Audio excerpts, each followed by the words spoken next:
മലപ്പുറം ജില്ലയിൽ എടക്കരയ്ക്കടുത്തുള്ള മുപ്പിനി എന്ന ഗ്രാമത്തിലെ പ്രധാന കൃഷിക്കാരനാണ് അഹമ്മദ് കുട്ടി.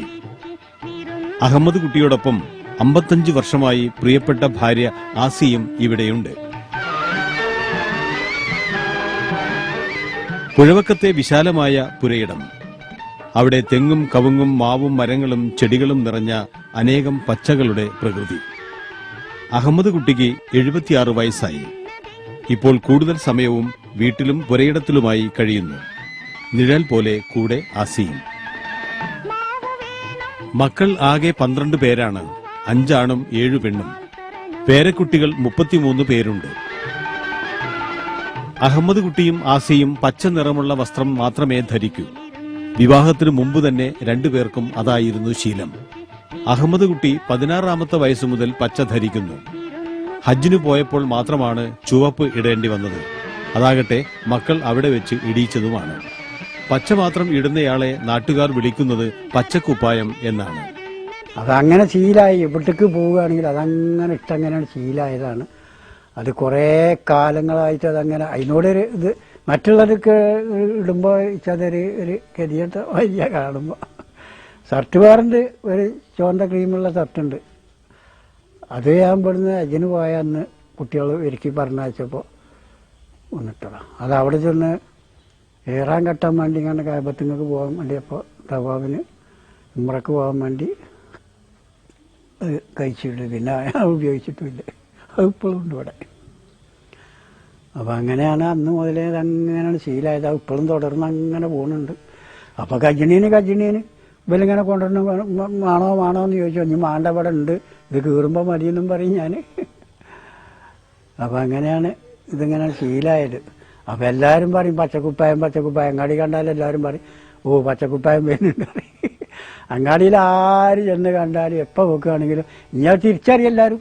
അന്ന് തന്നെ ഒരു പല്ലിന്റെ മുന്താനി അറിഞ്ഞിട്ട് തുണി ഒരു പച്ചക്കുപ്പായ അന്നത്തെ കാലത്ത്. അപ്പോൾ തരിയിലും മുണ്ടിടാതിട്ടൊക്കെ പാടത്തുകൂടെ കിളിയാട്ടി കൊണ്ട് നടക്കുമ്പോൾ അങ്ങനെ കൊത്തക്കല്ലും കളിച്ചും കണ്ട് അങ്ങനെയാണ് കൊടുത്ത് അങ്ങനെയൊക്കെയാണ് ചേരായി. അങ്ങനെയാണ് പോയി. പിന്നെ ഉണ്ടായി ഒരു വെള്ള കാച്ചിൻ്റെ വെള്ളമേൽ ഒരു കര ഉണ്ടായി കേട്ടോ തുണി. അതും അങ്ങനെ ചെറുതായി ഞാൻ അങ്ങനെയാണ് കൊടുത്തു കണ്ട് അങ്ങനെ പാസ്സായി. പിന്നെ ഞാൻ കല്യാണം കഴിച്ചു വരും പിന്നെ എൻ്റെ ഉടുപ്പ് എനിക്ക് കൊടുന്നതും കൂടി അന്നത്തെ കാലത്ത് എനിക്കൊരു പച്ച, അതിനുണ്ട് എൻ്റെ ഒരു കര സാധനം പച്ച, കരക്ക് ചുവപ്പ്, അങ്ങനെ എങ്ങാണ്ടിരുന്നു. അങ്ങനത്തെ പിന്നെ തുണികളാണ് അന്ന് ചോർന്നിങ്ങിയത്. അഹമ്മദ് കുട്ടി ഉറച്ച മുസ്ലിം ലീഗുകാരനാണ്. പക്ഷെ ഈ പച്ചയ്ക്ക് ലീഗുമായി ബന്ധമില്ല. ഹരിതക്കൊടിയെ മാറ്റി വേറെ കളറാക്കിയാൽ കാക്ക കുപ്പായം പറ്റുമോ?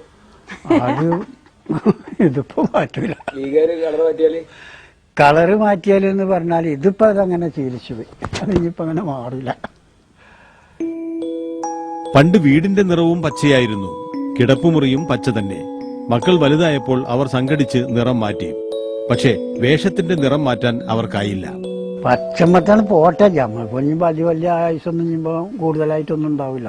കൂടി വന്നാൽ ഇനിയിപ്പോ ഒരു 10-15 കൊല്ലം ഇത്രയൊക്കെ നമ്മളതിലുള്ളൂ. ഇനി മൂത്ത ജ്യേഷ്ഠന്മാരെ കണക്കൂട്ടലിൽ നോക്കുകയാണെങ്കിൽ ഞാൻ ഇപ്പൊ എന്നോ മരിക്കേണ്ട ആൾക്കാരാണ്. ഓന് നന്ന ചെറിയ അഞ്ചൻ്റെയും വലിയ കാരണന്മാർ രണ്ടാളും പോയി.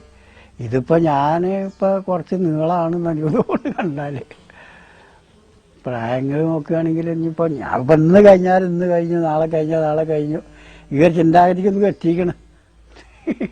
അല്ലാത്ത വലിയ പരിപാടിയൊന്നും ഈ തന്നിട്ടൊന്നുമില്ല.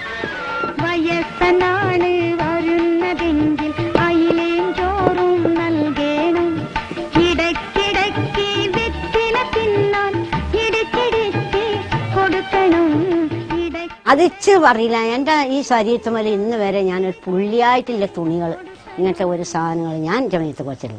ഇച്ച ഇപ്പോഴും പറ്റൂല, ഇപ്പോഴും കൊടുക്കൂല. ഇച്ച അത് മേത്തേക്ക് തട്ടുമ്പോൾ അതിൻ്റെ രോമത്തിന് ഇങ്ങനെ എൻ്റെ സത്യം പറയാം എനിക്കൊരു മണ്ണം കൂടുതലാണ് തോന്നും. അപ്പം നോണ പറയുന്നു. മക്കൾ വിദേശത്തു നിന്ന് വരുമ്പോൾ മാതാപിതാക്കൾക്കായി കൊണ്ടുവരുന്നത് പച്ചത്തുണികൾ. അവ അധികവും തുണികളായി തന്നെ സൂക്ഷിച്ചു വച്ചിരിക്കുന്നു.